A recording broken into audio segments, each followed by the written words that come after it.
우리의 삶은 수많은 약속으로 이루어져 있습니다. 그 중에서도 결혼이라는 약속은 한 사람의 인생을 걸고 하나님과 사람들 앞에서 맺는 가장 신성하고 무게감 있는 언약일 것입니다. 하지만 시간이 흐르면서 처음에 그 맹세는 때로 희미해지고 견고해 보였던 관계는 예기치 않은 시험대에 오르기도 합니다. 오늘 우리는 이 신성한 언약의 가장 큰 위협 중 하나인 간음이라는 주제에 대해 깊이 이야기 나누고자 합니다. 이 이야기가 여러분의 마음을 무겁게 할 수도 있지만 어둠을 알아야 빛의 소중함을 알 수 있듯 우리는 이 주제를 정면으로 마주함으로써 우리 자신과 가정을 지키는 지혜를 얻게 될 것입니다. 본격적인 이야기에 앞서 오늘 이 메시지가 여러분의 마음에 울림을 준다면 구독과 좋아요를 통해 이 지혜의 빛을 더 많은 이들에게 전하는 선한 일에 동참해 주시길 부탁드립니다. 여러분의 작은 행동 하나하나가 누군가의 가정을 지키는 방패가 될 수 있습니다. 이 말씀을 듣는 모든 분들에게 하나님의 크신 은혜와 평강이 함께하기를 기도합니다. 자, 여러분께 질문을 하나 드리고 싶습니다. 이 자리에 결혼하신 분이 계신가요? 혹은 언젠가 아름다운 가정을 꾸리기를 소망하는 분이 계신가요? 아마 많은 분들이 그럴 것입니다. 그렇다면 또 다른 질문을 드리겠습니다. 혹시 언젠가 배우자를 배신하고 간음이라는 죄를 저지를 계획을 세우는 분이 계십니까? 아마 단 한 사람도 없을 것입니다. 아무도 자신의 가정을 파괴하고 자녀들에게 깊은 상처를 주며 무엇보다 하나님의 이름을 더럽히는 끔찍한 일을 계획하지는 않습니다. 10계명 중 하나인 출애굽기 20장 14절에 간음하지 말라는 말씀은 우리 모두가 마음 깊이 동의하는 진리입니다. 심지어 신앙이 없는 사람들조차 90% 이상이 간음은 언제나 잘못된 것이라고 생각합니다. 그런데 이상한 일이 있습니다. 아무도 계획하지 않는데 왜 이토록 많은 가정이 간음으로 인해 무너지는 것일까요? 한 기독교 심리학 저널에 따르면 남편의 최대 65%, 아내의 최대 55%가 일생에 한 번은 배우자를 배신하는 경험을 하게 될 것이라는 충격적인 연구 결과도 있습니다. 물론 이 수치는 극단적인 경우일 수 있지만 우리에게 경각심을 주기에는 충분합니다. 이것이 바로 오늘 우리가 이야기하려는 핵심입니다. 간음은 어느 날 갑자기 결심하고 저지르는 죄가 아닙니다. 그것은 아주 작은 무관심에서 시작하여 사소한 합리화를 거치고 감정적인 교류를 통해 서서히 그러나 확실하게 우리 삶에 스며드는 무서운 독과 같습니다. 한 걸음 한 걸음 무심코 내딛다 보면 어느새 돌이킬 수 없는 강을 건너게 되는 것입니다. 그렇다면 어떻게 그 파멸의 길로 들어서게 되는 걸까요? 오늘 우리는 역설적인 방법을 통해 그 위험한 경로를 들여다보려 합니다. 만약 누군가 자신의 결혼을 의도적으로 파괴하기로 마음먹었다면 어떻게 해야 할까요? 그 나쁜 조언 3가지를 통해 우리는 반대로 우리의 가정을 지키는 지혜를 배우게 될 것입니다. 첫 번째 나쁜 조언은 자신의 결혼을 철저히 방치하는 것입니다. 아주 간단합니다. 여러분의 최고의 에너지를 배우자가 아닌 다른 것에 쏟으면 됩니다. 그것이 일이든 취미든 자녀 교육이든 심지어 SNS 속 알지도 못하는 사람들과의 관계든 상관없습니다. 한때는 서로를 위해 가꾸던 외모를 더 이상 신경 쓰지 않고 배우자의 존재를 당연하게 여기기 시작합니다. 마음을 나누는 깊은 대화는 사라지고 정서적 친밀감은 메말라갑니다. 부부관계마저 의무적이고 지루한 일이 되어버립니다. 이렇게 결혼이라는 정원에 물을 주지 않고 방치하면 그곳에 잡초가 자라는 것은 시간 문제입니다. 두 번째 나쁜 조언은 배우자가 아닌 다른 사람과 공통의 관심사를 즐기고 깊은 정서적 유대를 형성하는 것입니다. 방치된 결혼 생활 속에서 채워지지 않는 정서적 허기를 느낄 때 매력적인 누군가가 나타납니다. 직장 동료일 수도 있고 함께 운동하는 사람일 수도 있습니다. 처음에는 그저 나를 이해해주는 사람, 내 농담에 웃어주는 사람일 뿐입니다. 배우자와는 나눌 수 없었던 즐거움을 그 사람과 나누며 점점 더 많은 시간을 함께 보내고 싶어집니다. 배우자에게는 숨기면서 은밀한 문자 메시지를 주고받고 만날 핑계를 만듭니다. 특히 신앙인들에게는 아주 교묘한 방법이 있습니다. 당신을 위해 기도하고 있어요. 하나님께서 제 마음에 당신을 품게 하시네요. 이렇게 영적인 언어로 포장하면 위험한 감정의 교류는 거룩한 돌봄으로 둔갑하게 됩니다. 세 번째 나쁜 조언은 자신의 행동을 끊임없이 합리화하고 변명하는 것입니다. 이 모든 과정에서 양심의 가책을 느끼지 않기 위해 스스로를 속이는 것입니다. 내 배우자가 내 필요를 채워주지 않았기 때문이야 라며 모든 책임을 배우자에게 떠넘깁니다. 하나님은 내가 불행한 것보다 행복한 걸 원하실 거야 라는 말로 자신의 욕망을 하나님의 뜻으로 포장합니다. 그리고 가장 결정적으로 이건 그냥 장난일 뿐이야. 선을 넘지는 않을 거야 라고 스스로를 안심시킵니다.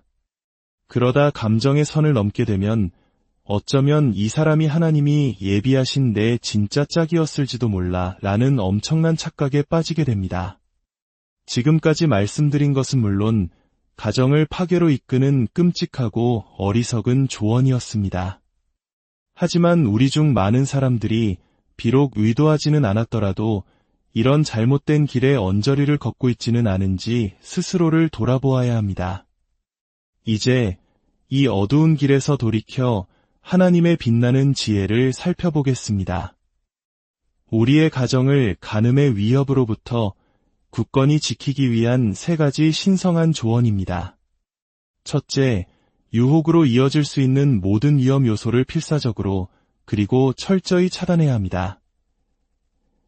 성경은 다른 모든 죄에 대해서는 싸워 이기라고 말하지만 유독 성적인 죄에 대해서는 피하라고 명령합니다. 그만큼 강력하고 파괴적이기 때문입니다.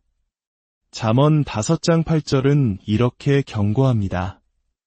내 길을 그에게서 멀리하라. 그의 집문에도 가까이 가지 말라.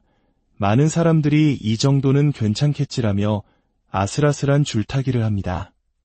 하지만 죄로 향하는 길은 우리가 생각하는 것보다 훨씬 더 이전에 우리의 마음과 생각, 그리고 눈에서부터 시작됩니다.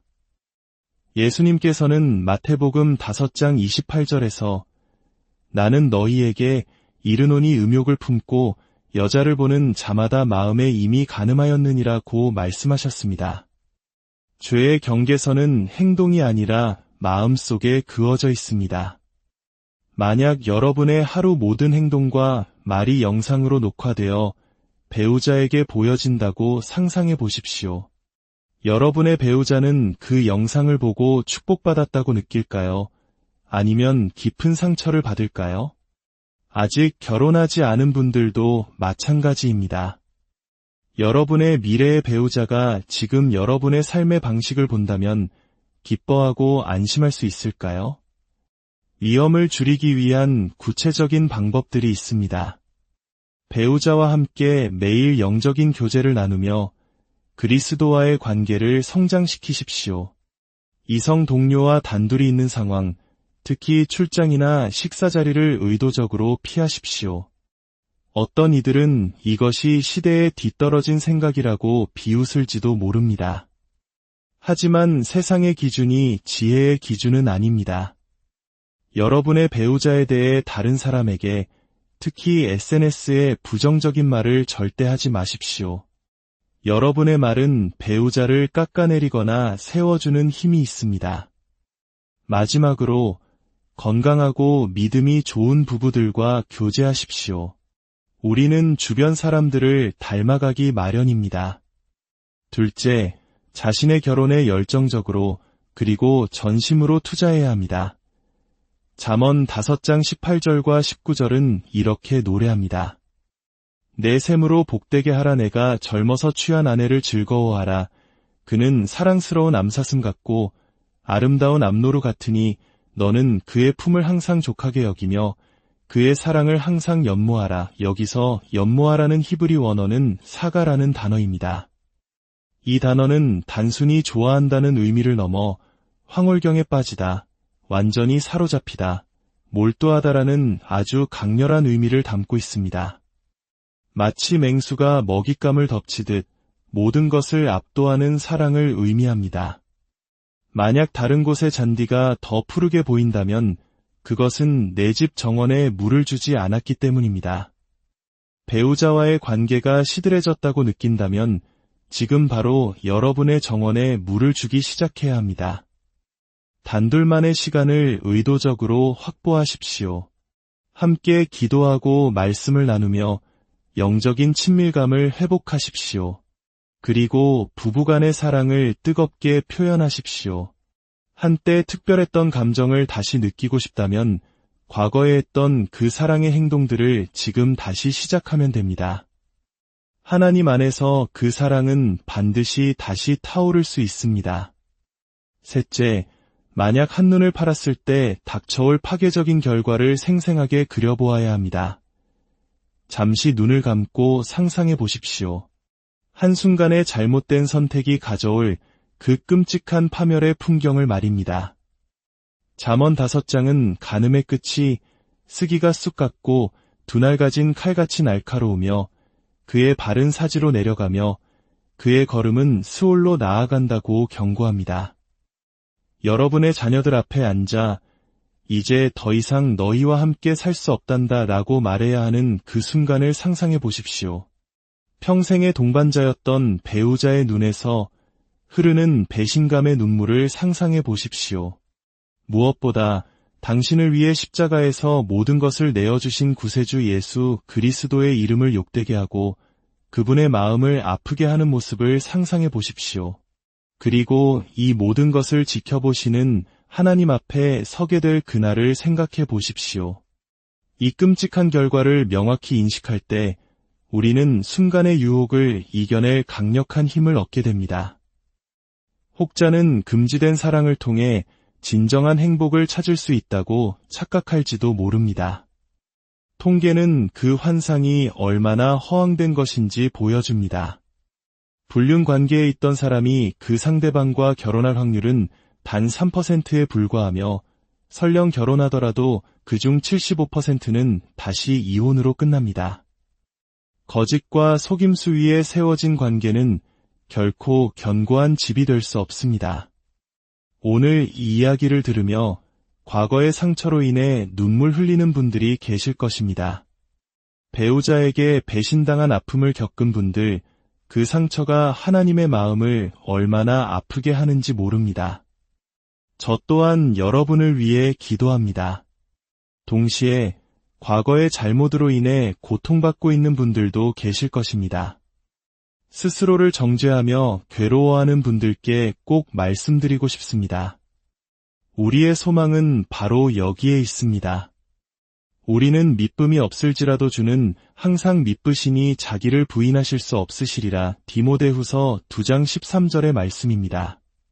그렇습니다. 우리는 신실하지 못할 때가 많지만 우리 하나님은 언제나 영원히 신실하십니다. 우리의 모든 죄와 허물에도 불구하고 그분은 우리를 향한 사랑을 결코 거두지 않으십니다. 사탄이 우리의 가정을 파괴하기 위해 사용했던 바로 그 죄악조차도 하나님께서는 그것을 통해 우리를 새롭게 하시고 더 깊은 회복과 치유를 이루실 수 있는 분입니다. 간음은 성경적으로 이혼의 사유가 될 수 있습니다. 하지만 동시에 간음은 성경적으로 용서의 이유가 될 수 있습니다. 십자가에서 보여주신 하나님의 무조건적인 사랑과 용서가 있기 때문입니다. 우리 모두는 어떤 의미에서 하나님 앞에서 영적인 간음을 저지른 죄인들입니다. 하나님보다 다른 것을 더 사랑하고 세상의 유혹에 마음을 빼앗겼던 순간들이 있었습니다. 그러나 하나님께서는 그런 우리를 버리지 않으시고 독생자 예수 그리스도를 이 땅에 보내주셨습니다. 죄 없으신 예수님께서 우리의 모든 죄를 짊어지시고 십자가에서 죽으심으로 우리는 용서받고 하나님과 화평을 누릴 길을 얻게 되었습니다. 혹시 지금 절망적인 상황에 놓여 있거나 죄책감에 시달리고 있다면 신실하신 하나님께로 돌아오십시오. 그분의 품은 언제나 열려 있습니다. 그분은 여러분의 모든 상처를 싸매시고 깨어진 관계를 회복시키며 모든 것을 새롭게 하실 수 있는 전능하신 분입니다. 아버지 하나님, 오늘 이 말씀을 듣는 모든 영혼 위에 성령의 기름을 부어주소서. 우리의 가정이 세상의 풍파 속에서 흔들리지 않도록 반석되신 주님 위에 굳건히 세워주소서. 상처 입은 마음은 치유하시고 흔들리는 믿음은 붙들어주시며 유혹 앞에 선 이들에게는 피할 길을 열어주소서. 모든 가정이 주님의 사랑 안에서 참된 평안과 기쁨을 누리게 하시고 세상의 빛과 소금이 되는 축복의 통로가 되게 하여 주옵소서. 우리를 죄에서 구원하신 예수 그리스도의 이름으로 간절히 기도드립니다.